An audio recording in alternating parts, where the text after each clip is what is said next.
ನೋಡಿ, ಸಂವಿಧಾನಬದ್ಧವಾಗಿ single largest ಪಾರ್ಟಿಗೆ ಸರ್ಕಾರ ಮಾಡಲಿಕ್ಕೆ ಅವಕಾಶ ಕೊಡಬೇಕು ನಂಬರ್ ಒನ್.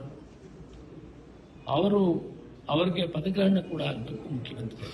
ಅದಾದ ನಂತರ ವಾರ 10 ದಿನ 15 ದಿನ ಅವರ ರಾಜ್ಯಪಾಲರ ವಿವೇಚನೆಗೆ ಬಿಟ್ಟಿದ್ದು. ಅವರು ಕೊಟ್ಟಂತ ದಿನಗಳ ಒಳಗಡೆ ಅವರು ರುಜುವಾತು ಮಾಡಬೇಕು. ರುಜುವಾತು ಮಾಡಿದ್ರೆ ಸರ್ಕಾರ ರುಜುವಾತು ಮಾಡೋದಕ್ಕೆ ಅವಕಾಶ ಇತ್ತು. ಸಂವಿಧಾನಬದ್ಧವಾಗಿ ಯಾವುದೊಂದು ಸಿಂಗಲ್ ಲಾರ್ಜೆಸ್ಟ್ ಪಾರ್ಟಿ ಇರ್ತವೆ ಅವರಿಗೆ ಪ್ರಮಾಣ ವಚನ ಮಾಡಿ ನೀವು ಅಪ್ರೂವ್ ಮಾಡಿ ಅಂದರೆ ಬಹಳ ದೊಡ್ಡ ಸಂವಿಧಾನ ಗೌರವ ಕೊಟ್ಟಂಗಾಗ್ತದೆ. ಇವತ್ತು ಅದಾಗ್ತಾ ಇಲ್ಲ. ಅದು ಅವರು 2 ಸಾರಿ ಭೇಟಿಯಾದರೂ ಕೂಡ ಅವ್ರಿಗೆ ಅವಕಾಶ ಕೊಟ್ಟಿಲ್ಲ. ಇದು ಸಂವಿಧಾನಕ್ಕೆ ಅಪಮಾನ ಮಾಡಿದಂಗೆ ಆಗ್ತದೆ. There is a clear cut. ಇವತ್ತಿನ ಇದೊಂದೇ ದೇಶದಲ್ಲಿ ಎಲ್ಲ ಕಡೆ ನಡೀತಾ ಇದೆ. ಯಾವುದೇ ಒಂದು ಪೊಲಿಟಿಕಲ್ ಪಾರ್ಟಿ ಇರುವುದರಲ್ಲಿ ಮೆಜಾರಿಟಿ ಇದ್ದರೆ ಅವರನ್ನ ಕರಿಬೇಕು, ಅವ್ರಿಗೆ ಅವಕಾಶ ಮಾಡಿಕೊಡ್ಬೇಕು. ಅವರನ್ನ 1 ವಾರ 15 ದಿನ ಗವರ್ನರ್ ಅವರು ಅವರ ವಿವೇಚನೆಗೆ ಬಿಟ್ಟಂತ ಸಮಯದಲ್ಲಿ ಅವರು ನೀವು ರುಜುವಾತು ಮಾಡಿ ಮೆಜಾರಿಟಿನ ಅಂತ ಕೇಳುವಂಥದ್ದು ಪಾಪತಿ ಹಿಂದಿನಿಂದ 75 ವರ್ಷದಿಂದ ಹೇಳ್ಕೊಂಡು ಬಂದಿರೋದು ವಾಸದೇನಲ್ಲ. ಆದ್ರೆ ಇದೊಂಥರ ಸರ್ಕಾರ ಅಥವಾ ಗವರ್ನರ್ ಅವರು ಏನ್ ಮಾಡಿದ್ದಾರೆ, ಯಾವ ಒತ್ತಡಕ್ಕೆ ಮಾಡಿದ್ದಾರೆ ಗೊತ್ತಿಲ್ಲ. ಇದು ಸಂವಿಧಾನಕ್ಕೆ ಅಪಮಾನ ಮಾಡಿದರೆ ಜನ ಆಕಾಂಕ್ಷೆ ಮ್ಯಾಂಡೇಟ್ ಕೊಟ್ಟರಲ್ಲ, ಮೆಜಾರಿಟಿ ಜನ, ಆ ಜನಕ್ಕೆ ಅಪಮಾನ ಮಾಡಬೇಕಾಗಿದೆ. ಇದಾಗಬಾರ್ದಾಗಿ SIR ಬಗ್ಗೆ ಇಡೀ ದೇಶದಲ್ಲಿ ಸುಳ್ಳೆ ಗೊಂದಲ ಇದೆ. ಇದನ್ನ ಕರ್ನಾಟಕ ಸರ್ಕಾರ ಕೂಡ ನಿನ್ನೆ ಮೀಟಿಂಗ್ ಮಾಡಿದ್ದಾರೆ. ನನ್ನ ಬಗ್ಗೆ ಎಲ್ಲ ವಿಚಾರ ನಮ್ಮ ಸಂಘ ಸಂಸ್ಥೆಗಳು, ಪ್ರಗತಿಪರ ಸಂಘ ಸಂಸ್ಥೆಗಳು ಮತ್ತು ಸಾರ್ವಜನಿಕರು ಇದೆಲ್ಲೂ ಕೂಡ ಇದನ್ನ ಅರ್ಥ ಮಾಡಿಕೊಂಡು SIR ಅನ್ನ ಯಾವ ರೀತಿ ದುರುಪಯೋಗ ಮಾಡ್ತಾರೆ ಅದನ್ನ ಯಾವ ರೀತಿ ತಡೆಗಟ್ಟಬೇಕು ಅಂತೇಳಿ ಪ್ರಾಮಾಣಿಕವಾಗಿ ಬೂತ್ ಸಿಸ್ಟಮ್ನಲ್ಲಿ ಇನ್ನೊಂದು ಆ ಬೂತ್ ಅಲ್ಲಿ, ಆ ನಗರದಲ್ಲಿ, ಆ ವಾರ್ಡಲ್ಲಿ, ಆ ವಿಲೇಜಲ್ಲಿ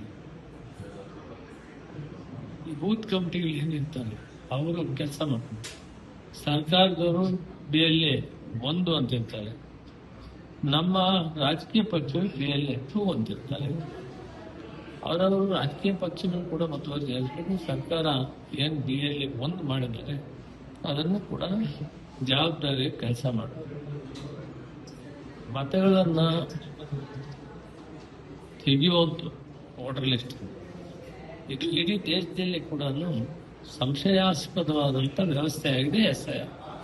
ಇದಕ್ಕೆ ಕರ್ನಾಟಕ ಸರ್ಕಾರ ಮಾನ್ಯ ಮುಖ್ಯಮಂತ್ರಿಗಳು ಮತ್ತು ಸಚಿವರನ್ನು ಕರೆಸಿ ಒಂದು ಮೀಟಿಂಗ್ ನಿನ್ನೆ ಮಾಡಿದ್ದಾರೆ. ನಾವೆಲ್ಲ ಕೂಡ ಈ ವಿಷಯದಲ್ಲಿ ಸರಿಯಾದಂತ ರೀತಿಯಲ್ಲಿ ಮತ ಪಟ್ಟಿ ಏನಿದೆ ಅದು ಪರಿಷ್ಕರಣೆ ಆಗಲಿ, ಅದರಲ್ಲಿ ಏನೋ ಭಿನ್ನಾಭಿಪ್ರಾಯ. ಆದ್ರೆ ಮಾಡುವಂತ ಕಾಲದಲ್ಲಿ ಕೆಲವು ಸಮುದಾಯಗಳ ಮತವನ್ನ ತೆಗೆಯುವಂಥದ್ದು ಮಾಡೋದು, ಅವ್ರಿಗೆ ಬೇಕಾಗಿದ್ದನ್ನು ಉಳಿಸುವಂಥದ್ದು ಮಾಡೋದು, ಇದು ವ್ಯವಸ್ಥಿತವಾಗಿ ನಡೀತಾ ಇದೆ. ಇವತ್ತು ವೆಸ್ಟ್ ಬೆಂಗಾಲ್ ಹೋಗ್ತಾ ಇದ್ರೆ ಆಶ್ಚರ್ಯ ಆಗ್ತದೆ. ಆ ರಿಸಲ್ಟು ಅವರಷ್ಟೊಂದು ಪ್ರಾಮಾಣಿಕವಾಗಿ ಕೆಲಸ ಮಾಡಿದ್ರು ಅಂತ. ಆ ರಿಸಲ್ಟ್ ನೋಡಿದಾಗ ನಾವೆಲ್ಲ ಎಚ್ಚೆತ್ಕೊಳ್ಬೇಕು. ಫೇರ್ ಆಗಿ ನಡೀಲಿ. ವೋಟರ್ ಲಿಸ್ಟ್ ಏನಿದೆ ಅದು ಪರಿಷ್ಕರಣೆ ಆಗಿದೆ. ಪರಿಷ್ಕರಣೆಯಲ್ಲಿ ಕರೆಕ್ಟ್ ಆಗಿ ಯಾರಿದ್ದಾರೆ ಆ ವಾರ್ಡಲ್ಲಿ ಅಥವಾ ಗ್ರಾಮದಲ್ಲಿ, ಆ ಬೂತ್ನಲ್ಲಿ ಅವ್ರಿಗೆ ಯಾವುದೇ ವರ್ಗದವರಾಗಲಿ ಅಲ್ಲಿ ಬದಲಾವಣೆ ಮಾಡೋದು, ತೆಗೆಯುವಂತ ಕೆಲಸ ಆಗದಂತೆ ಮುನ್ನೆಚ್ಚರಿಕೆಯನ್ನ ರಾಜಕೀಯ ಪಕ್ಷಗಳು ಜವಾಬ್ದಾರಿಯಿಂದ ನಿರ್ವಹಿಸಬೇಕು ಅಂತ ಆ ಉದ್ದೇಶದಿಂದ ಮುಖ್ಯಮಂತ್ರಿ ಸಿದ್ದರಾಮಯ್ಯ ಅವರು ಮೀಟಿಂಗ್ ಕರೆದಿದ್ದರು. ಅದರಿಂದ ನಾವು ನಮ್ಮ ಕಾರ್ಯಕರ್ತರಿಗೆ ಎಚ್ಚರಿಕೆ ಕೊಡ್ತಾ ಇದ್ದೀವಿ. BLA 2 ಪೊಲಿಟಿಕಲ್ ಪಾರ್ಟಿ ವ್ಯಕ್ತಿ ಇರ್ತಾರೆ, ಅದು ಯಾವುದೇ ಪೊಲಿಟಿಕಲ್ ಪಾರ್ಟಿ ಆಗಲಿ, ಎಲ್ಲರೂ ಕೂಡ ನಾಗರಿಕರ ಹಿತದೃಷ್ಟಿಯಿಂದ, ಮತದಾರರ ಹಿತದೃಷ್ಟಿಯಿಂದ ಅವರ ಮತದ ಹಕ್ಕನ್ನು ಕಾಪಾಡುವಂತ ಕೆಲಸವನ್ನ ನಾವು ಮಾಡಬೇಕಾಗ್ತದೆ. ಅದರಲ್ಲಿ ವಿಶೇಷವಾಗಿ ಕಾಂಗ್ರೆಸ್ ಪಾರ್ಟಿ ಈ ಕೆಲಸವನ್ನು ಬಹಳ ಜವಾಬ್ದಾರಿ ಮಾಡ್ತೀವಿ. ಪ್ರದೇಶ ಕಾಂಗ್ರೆಸ್ ಸಮಿತಿ ಅಧ್ಯಕ್ಷರು ಇದರ ಬಗ್ಗೆ ಸಾಕಷ್ಟು ನಮಗೆ ಮಾರ್ಗದರ್ಶನ ಕೊಟ್ಟಿದ್ದಾನೆ. ಜಿಲ್ಲಾ ಕಾಂಗ್ರೆಸ್ ಅಧ್ಯಕ್ಷರು, ಬ್ಲಾಕ್ ಕಾಂಗ್ರೆಸ್ ಅಧ್ಯಕ್ಷರು ನೇತೃತ್ವದಲ್ಲಿ BLA-2 ಮಾಡಿದ್ದೇವೆ.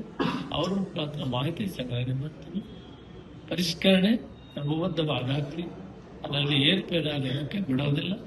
ನಾವು ಅದರ ಜವಾಬ್ದಾರಿ ತಗೊಂಡು ಮಾಡ್ತೇವೆ. ಕೇರಳದಲ್ಲಿ ಬಹಳ ಬುದ್ಧಿವಂತರು, ಈ ರಾಜ್ಯದಲ್ಲಿ ದೇಶದಲ್ಲಿ ವಿದ್ಯಾವಂತರಿರೋದು ಹೈಯೆಸ್ಟ್ 100 ಇರೋದಂತ ಕೇರಳ. ಅಲ್ಲೇನು ಮಾಡಕ್ ಹೋದ್ರೂ ಆಗಿಲ್ಲ. ಪ್ರತಿ ಕೆಲಸಕ್ಕೆ ಹೋಗೋನು ಒಬ್ಬ ಕಾರ್ಮಿಕ ಕೂಡ ಡಬಲ್ ಗ್ರಾಜುಯೇಟ್ ಇರ್ತಾರೆ. ಯಾರು ಅದನ್ನು ಮಾಡಕ್ ಆಗೋದಿಲ್ಲ. ಹೈಯೆಸ್ಟ್ ಎಜುಕೇಶನ್ 100% ಎಜುಕೇಶನ್ ಇರೋದ್ರಿಂದ ಅಲ್ಲಿ ಆಗಿಲ್ಲ ಅಂತ ನನ್ನ ಭಾವನೆ. ಆಗಕ್ಕೆ ಅವಕಾಶ ಆಗಿಲ್ಲ. ಬೇಳೆ, ಎಣ್ಣೆ, ಸಕ್ಕರೆ, ಉಪ್ಪು ಬರ್ತದೆ. ಆಗ 5 kg ಅಕ್ಕಿ ಆಗ್ತದೆ. ಉಳಿದಿದ್ದ 5 kg ಬೆಲೆ ಎಷ್ಟಾಗ್ತದೆ? ಅಷ್ಟಕ್ಕೆ ಈ ಪದಾರ್ಥಗಳು ಕೊಡೋದ್ರಿಂದ ಪ್ರೋಟೀನ್ ಫುಡ್ ಕೊಟ್ಟರೆ ಮಕ್ಕಳಿಗೂ ಮನೆಯಲ್ಲಿ ಎಲ್ರಿಗೂ ಅನುಕೂಲ ಆಗ್ತದೆ. ಆ ದೃಷ್ಟಿಯಲ್ಲಿ ನೆಕ್ಸ್ಟ್ ಮಂತ್ ಇಂದ ನಾವು ಕೊಡಬೇಕು ಅಂತ ತೀರ್ಮಾನ ಬಂದಿದೆ. ಬಹುತೇಕ ಈ ತಿಂಗಳ ಕೊನೆಯಲ್ಲಿ ತೀರ್ಮಾನ ಆಗ್ತದೆ. ಸರ್, ಈಗ ಅನ್ನಭಾಗ್ಯ ಅಕ್ಕಿ ಬದಲು ಲಿಂಗಾ ಕಿಟ್ ಕೊಡ್ತೀನಿ ಅಂತ ಹೇಳಿದ್ರು. ಎಲ್ಲಿಗೆ ಬಂದಿರೋ ಪ್ಲಾನ್ ಡಿಲೇ ಆಗ್ತದೆ. ಒಂದ್ ಕಡೆ ಟೆಂಡರ್ ನಲ್ಲಿ ಸಾಕಷ್ಟು ಜನ ಪಾರ್ಟಿಸಿಪೇಟ್ ಮಾಡಿಲ್ಲ. ಇದು ದೊಡ್ಡ ಟೆಂಡರ್ ಇದೆ, 6,000 ಕೋಟಿ. ಅದಕ್ಕೆ ಮರು ಟೆಂಡರ್ ಮಾಡಿಸಿದ್ದೇವೆ. ಯಾಕಂದ್ರೆ ಹೆಚ್ಚು ಜನ ಭಾಗವಹಿಸಬೇಕು, ಹೆಚ್ಚು ಜನ ಪಾರ್ಟಿಸಿಪೇಟ್ ಮಾಡ್ತಾರೆ. ಆಮೇಲೆ ಅವರು ಯಾರು ಎಲ್ವನ್ ಬರ್ತಾರೆ ಅವ್ರು ಕೂಡ ಅವಕಾಶ ಆಗುತ್ತೆ. ಲಿಮಿಟೆಡ್ ಜನ ಸೆಲೆಕ್ಟ್ ಆಗಿದ್ರು.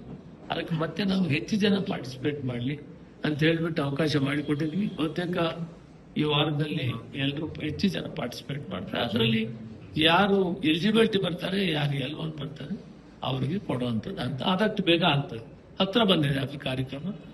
ನೆಕ್ಸ್ಟ್ ಮಂತ್ ಇದಾದ್ರೂ ಕೂಡ ಕೊಡುವಂತ ಏರ್ಪಾಡು ಮಾಡ್ಕೊಡ್ತೀವಿ. ಈಗ ವಾಹನ ಪ್ರಾಬ್ಲಮ್ ಇಲ್ಲ. ಕಮರ್ಷಿಯಲ್ ಇನ್ನೂ ಸ್ವಲ್ಪ ಸರಿ ಹೋಗ್ಬೇಕಾಗಿದೆ.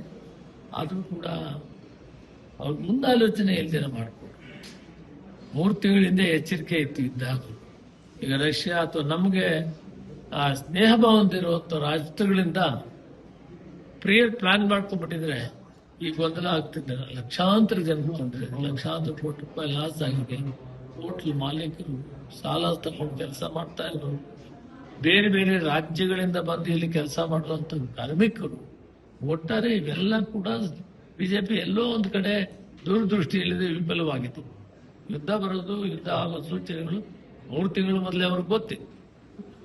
ಪ್ರಿಯರ್ ಅರೇಂಜ್ಮೆಂಟ್ ಆಲ್ಟರ್ನೇಟ್ ಅರೇಂಜ್ಮೆಂಟ್ ಮಾಡೋದ್ರಲ್ಲಿ ಸಂಪೂರ್ಣ ವಿಫಲವಾಗಿದ್ದಾರೆ. ಆದರೂ ಕೂಡ ಅದು ಇಲಾಖೆ ನಮಗೆ ಬರೋದ್ರಿಂದ ಆದಷ್ಟು ಮಟ್ಟಿಗೆ ಇರೋದ್ರಿಂದ ನಾವು ಕೂಡ ವ್ಯವಸ್ಥಿತವಾಗಿ ಡಿಸ್ಟ್ರಿಬ್ಯೂಷನ್ ಮಾಡಿ ಏನೆಲ್ಲ ಎಲ್ಲೆಲ್ಲಿ ಮಿಸ್ಯೂಸ್ ಆಗ್ತಾ ಇದೆ, ಕಳ್ಸಂತೆಗೆ ಹೋಗ್ತಾ ಇದೆ, ಅದ್ರ ಮೇಲೆ ಎಲ್ಲ ಕ್ರಮ ತಗೊಂಡಿದ್ದೀವಿ, ಕೇಸ್ ಹಾಕಿದ್ದೀವಿ, ಪೆನಾಲ್ಟಿ ಹಾಕಿದ್ದೀವಿ, ಇದೆಲ್ಲ ಮಾಡ್ತಾ ಇದ್ದೀವಿ. ಒಟ್ಟಾರೆ ಕಮರ್ಷಿಯಲ್ ಅವ್ರಿಗೆ ಇನ್ನೂ ಸ್ವಲ್ಪ ಪ್ರಾಬ್ಲಮ್ ಇದೆ. ಅದನ್ನು ಸರಿ ಮಾಡಬೇಕು ಅಂತ ಮಾನ್ಯ ಮುಖ್ಯಮಂತ್ರಿಗಳು 2 ಪತ್ರ ಬರೆದಿದ್ದಾರೆ. ನಾನು ಕೂಡ ಆ ಇಲಾಖೆಯವರಿಗೆ ಪೆಟ್ರೋಲಿಯಂ ಮಿನಿಸ್ಟ್ರಿಗೆ ಪತ್ರವನ್ನು ಬರೆದಿದೆ. ಆದಷ್ಟು ಬೇಗ ಇದನ್ನು ಪರಿಷ್ಕರಣೆ ಮಾಡಿ ಫೈಸಲು ಮಾಡಿದ್ದೇವೆ. Thank you very much. Roster ಬೆಂಗಳೂರಲ್ಲಿ 15ವರೆಗೂ ಪ್ರಾಬ್ಲಮ್ ಇಲ್ಲ. 14 ಬಂದ್ರೆ, 8 ಬಂದ್ರೆ, 9 ಬಂದ್ರೆ, ಅಲ್ಲಿ 15 ಬಂದ್ರೆ 12 ಜನರಲ್ಗೆ ಹೋಗ್ತದೆ, 3 SC ABC ಬರ್ತದೆ. ಯಾವಾಗ 15 ಇಲ್ದರೆ 14 ಆದಾಗ ಎಬಿಗೆ ಸಿಗ್ತದೆ, ಸಿಗ್ ಸಿಗಲ್ಲ. ಅದಕ್ಕೆ ಏನ್ ಮಾಡಿದೆ, ಇದನ್ನ ಈ 101 ಜಾತಿಗಳೇನಿವೆ ಶೆಡ್ಯೂಲ್ ಕ್ಯಾಸ್ಟ್ನಲ್ಲಿ ಇವರೆಲ್ಲರೂ ಕಾಂಪೀಟ್ ಮಾಡಲಿ, ಯಾರಾದರೂ ಆಯ್ಕೆ ಆಗಲಿ, ಅದರಲ್ಲಿ ಏನೋ ಪ್ರಾಬ್ಲಮ್ ಏನಲ್ಲ ಅಂತ ನಿರ್ಣಯವನ್ನು ಮಾಡಿದ್ದೇವೆ. ನಾವೇ ಆ ತೀರ್ಮಾನವನ್ನು ಮಾಡಿದ್ದೇವೆ. ಅದರ ಮೇಲೆ ಏನಾದರೂ ಏರ್ಪೇರುಗಳು ಬಂದರೆ ಮತ್ತೆ ಅದನ್ನ ಮುಖ್ಯಮಂತ್ರಿಗಳ ಗಮನಕ್ಕೆ ತರ್ತೇವೆ. ಒಟ್ಟಾರೆ ಬೈ ಅಂಡ್ ಲಾರ್ಜ್ ಒಂದು ಇತಿಹಾಸ ಇವತ್ತು 1%, 1.5% ಕೂಡ ತಗೊಳ್ಳಕ್ ಆಗ್ತಿರೋಂಥ ಜನಕ್ಕೆ 5.25% ಇದು ಇತಿಹಾಸ. 40 ವರ್ಷ ಹೋರಾಟಕ್ಕೆ ಇದ್ರ ಮೇಲೆ ಎಲ್ರಿಗೂ ಸಮವಾಗಿ ಹಂಚಿಕೆ ಆಗ್ತದೆ. 101 ಜಾತಿಯಲ್ಲಿ ಯಾರಿಗೂ ಅನ್ಯಾಯ ಆಗಲಿಲ್ಲ. ದ ಮೋಸ್ಟ್ ಬ್ಯಾಕ್ವರ್ಡ್ ಅನ್ನೋದು ಕೂಡ ಅವ್ರಿಗೆ ನಾವು 4.25 ಇಟ್ಟಿದ್ರು 1% ಅವ್ರಿಗೆ ಫಸ್ಟ್ ಪ್ರಯಾರಿಟಿ ಕೊಡಬೇಕು ಅಂತ ಮಾಡಿದ್ದೀವಿ. ಅವರಲ್ಲಿ ಇಳಿದಾಗ ಅದೇ ಗ್ರೂಪ್ನಲ್ಲಿ ಸಿ ಗ್ರೂಪ್ನವ್ರಿಗೆ ಸಿಗ್ತದೆ, ಯಾರಿಗೂ ಅನ್ಯಾಯ ಆಗುತ್ತಿಲ್ಲ ಅಂತದ್ದು ಒಂದು ಒಳ್ಳೆ ಕೆಲಸವನ್ನ ಇವತ್ತು ಮಾನ್ಯ ಮುಖ್ಯಮಂತ್ರಿಗಳ ನೇತೃತ್ವದಲ್ಲಿ ಮಾಡಿದ್ದೀವಿ. ಸರ್ಕಾರ ಒಳ್ಳೆ ತೀರ್ಮಾನವನ್ನು ಮಾಡಿದೆ. ಬಹುತೇಕ 40 ವರ್ಷಗಳ ಸಂಘ ಸಂಸ್ಥೆಗಳು, ಮಾದಿಗ ಮೀಸಲಾತಿ ಹೋರಾಟ ಸಮಿತಿ, ಮಾದಿಗ ದೊಡ್ಡವರ ಸಮಿತಿ, ದಲಿತ ಸಂಘರ್ಷ ಸಮಿತಿ, ಇದಕ್ಕೆ ಪರವಾಗಿ ಅಂತ ಹೋರಾಟ ಮಾಡಿದ ಎಲ್ಲ ಸಂಘ ಸಂಸ್ಥೆಗಳು, ಹೋರಾಟ ಸಮಿತಿಗಳು ಫಲ ಇವತ್ತು 40 ವರ್ಷ ಆದಮೇಲೆ ಇದೊಂದು ಅವಕಾಶ ಆಗಿದೆ. ಸರ್ವೋಚ್ಚ ನ್ಯಾಯಾಲಯದ ತೀರ್ಮಾನವನ್ನ ಕರ್ನಾಟಕ ಸರ್ಕಾರ, ಕಾಂಗ್ರೆಸ್ ಸರ್ಕಾರ, ಸನ್ಮಾನ್ಯ ಮುಖ್ಯಮಂತ್ರಿಗಳು ಮತ್ತು ಸಚಿವ ಸಂಪುಟ ಅವಿರೋಧವಾಗಿ ನಾನು ತೀರ್ಮಾನ ಮಾಡಿದೆ. ನಾಗಮೋಹನ್ ದಾಸ್ ಅವರ ರಿಪೋರ್ಟ್ ಅನ್ನು ಒಪ್ಪಿಕೊಂಡಿದ್ದೀವಿ. ಜನಸಂಖ್ಯೆ ಆಧಾರದ ಮೇಲೆ ಮಾಡುವಾಗ ಸ್ವಲ್ಪ ಹೈಕೋರ್ಟ್ ಒಂದು ಆದೇಶವನ್ನು ಮಾಡಿದಾಗ ನೀವು ರಿಸರ್ವೇಶನ್ 56ಕ್ಕೆ ಹೋಗಬಾರ್ದು, 50ರೊಳಗಡೆ ಮಾಡಬೇಕು ಅಂತ ಹೇಳಿದಾಗ ನಾವು 56ಕ್ಕೆ 665 ಅನ್ನು ಮಾಡಿದ್ದೀವಿ. ಕೋರ್ಟ್ ಅವರು ಫೈನಲ್ ವರ್ಡಿಕ್ಟ್ ಆಗೋ ತನಕ 665 ಅನ್ನು ಇಟ್ಟಿರ್ತೀವಿ ಜಾರಿಯಲ್ಲಿ. ಆದರೆ ನಾವು ಇಂಪ್ಲಿಮೆಂಟ್ ಮಾಡೋದು ಅದನ್ನು 5.25 4.25 ತರ ಮಾಡ್ಕೊಂತೀವಿ. ABC ಇಲ್ಲಿ ಯಾರಿಗೂ ಅನ್ಯಾಯ ಆಗೋದಿಲ್ಲ. ಅದು ಲೆಫ್ಟ್ ಆಗಲಿ, ರೈಟ್ ಆಗಲಿ, ಬೋವಿ, ಲಂಬಾಣಿ, ಬರ್ಮಾ, Koracha, most backward. Nagamohan Das report ಅವರನ್ನ ನಾವು ಸಂಪೂರ್ಣವಾಗಿ ಒಪ್ಪಿಕೊಂಡು ಮಾಡಿದ್ದೇವೆ. ಇದರಲ್ಲಿ ಯಾರಿಗೂ ಅನ್ಯಾಯ ಆಗೋದಿಲ್ಲ. ಈ ತೀರ್ಮಾನ ಆಗಿದೆ. ಈಗ ಅದು ಏನು 56,000 ಹುದ್ದೆ ಜೊತೆಗೆ ಇನ್ನು ಆಗಬೇಕಾಗಿರೋ ಎಲ್ಲದಕ್ಕೂ ಕೂಡ ಅನ್ವಯಿಸುವಂತ ತೀರ್ಮಾನ ಇಟ್ಟಿದ್ದೀವಿ. ಬಹುತೇಕ ಇಂಥ ಒಂದು ತೀರ್ಮಾನವನ್ನ ಕಾಂಗ್ರೆಸ್ ಸರ್ಕಾರ ಮಾಡಿದೆ. ಮಾನ್ಯ ಮುಖ್ಯಮಂತ್ರಿಗಳಿಗೆ ವಿಶೇಷವಾಗಿ ಅಭಿನಂದನೆ ತಿಳಿಸಬೇಕು. ಪ್ರದೇಶ ಕಾಂಗ್ರೆಸ್ ಸಮಿತಿ ಅಧ್ಯಕ್ಷರಿಗೆ ಅಭಿನಂದನೆ ತಿಳಿಸಬೇಕು. ಸಚಿವ ಸಂಪುಟ ಒಂದು ದಿಟ್ಟ ತೀರ್ಮಾನವನ್ನ ತೆಗೆದುಕೊಳ್ಳೋದಕ್ಕೆ ಮುಖ್ಯಮಂತ್ರಿಗಳು ಈ ವಿಷಯದಲ್ಲಿ ಅವರು ಯಾವಾಗಲೂ ಕೂಡ ಶೋಷಿತ ವರ್ಗಗಳ ಪರವಾಗಿ ಸಮಾಜದಲ್ಲಿ ಸಮಾನತೆಯನ್ನು ತರಬೇಕು ಅಂತೇಳಿ ಅವರ ಅಹಿಂದ ಹೋರಾಟ ಇವತ್ತು ನಿಜವಾಗ್ಲೂ ಸಹ ಯಾರು ನಿಜವಾಗಿ ಶೋಷಿತ ವರ್ಗಗಳಿದ್ರು, ಯಾರು ವಂಚಿತರಾಗಿದ್ರು, 101 ಜಾತಿಯಲ್ಲಿ ವಂಚಿತರಾಗಿ ಅತಿ ಹಿಂದುಳಿದವರಿಗೆ ನ್ಯಾಯ ಕೊಡುವಂತರಲ್ಲಿ ಅವರು ಇವತ್ತು ಚರಿತ್ರೆಯ ಪುಟಗಳಿಗೆ ಸೇರಿದ್ದಾರೆ. ಇತಿಹಾಸ ಅತ್ಯುತ್ತಮವಾದಂಥ ಕೆಲಸವನ್ನು ಮಾಡಿದ್ದಾರೆ.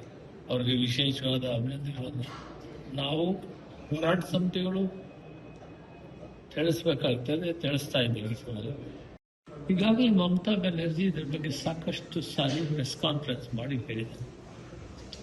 ಉದ್ದೇಶಪೂರ್ವಕವಾಗಿ ಗೆಲ್ಲಬೇಕು ಅಂತ ಹೇಳ್ಬಿಟ್ಟು ಈ ಮತಗಳಲ್ಲಿ ಲಕ್ಷಾಂತರ ಮತವನ್ನ ಮತಪಟ್ಟಿಯಿಂದ ತೆಗೆದಿದ್ದಾರೆ ವೋಟರ್ ಲಿಸ್ಟ್. ಇದ್ರ ಬಗ್ಗೆ ನಾವು ಅಲರ್ಟ್ ಆಗಿರ್ಬೇಕು ಅನ್ನೋದನ್ನ ಹೇಳ್ಬೇಕು. ಇದಾಗಬಾರ್ದು. ಪ್ರಜಾಪ್ರಭುತ್ವ ವ್ಯವಸ್ಥೆಯಲ್ಲಿ ಯಾವುದೇ ಆಗಲಿ ಫೇರ್ ಆಗಿರಬೇಕು. ರಾಜಕೀಯದಲ್ಲಿ ಜನ ತೀರ್ಪು ಕೊಡ್ತಾರೆ. ಜನ ತೀರ್ಪಕ್ಕೆ ವಿರುದ್ಧವಾದಂತಹ ನಿರ್ಣಯಗಳಾದರೆ ಅದನ್ನ ತಿರುಗಿಸಿದರೆ ಅಥವಾ ಹಣಬಲ, ತೋಳ್ಬಲವನ್ನು ಬಳಸಿದರೆ ಅದು ಪ್ರಜಾಪ್ರಭುತ್ವ ಆಗಲ್ಲ. ಆದ್ದರಿಂದ ಅದರ ಕಡೆ ಈ ಸಾರಿ ನಮ್ಮ ಸರ್ಕಾರ ಮತ್ತು ನಮ್ಮ ಪಕ್ಷ ಎಚ್ಚರಿಕೆಯನ್ನು ವಹಿಸುತ್ತದೆ. ಅದಾಗೋಕೆ ಅವಕಾಶ ಕೊಡೋದಿಲ್ಲ.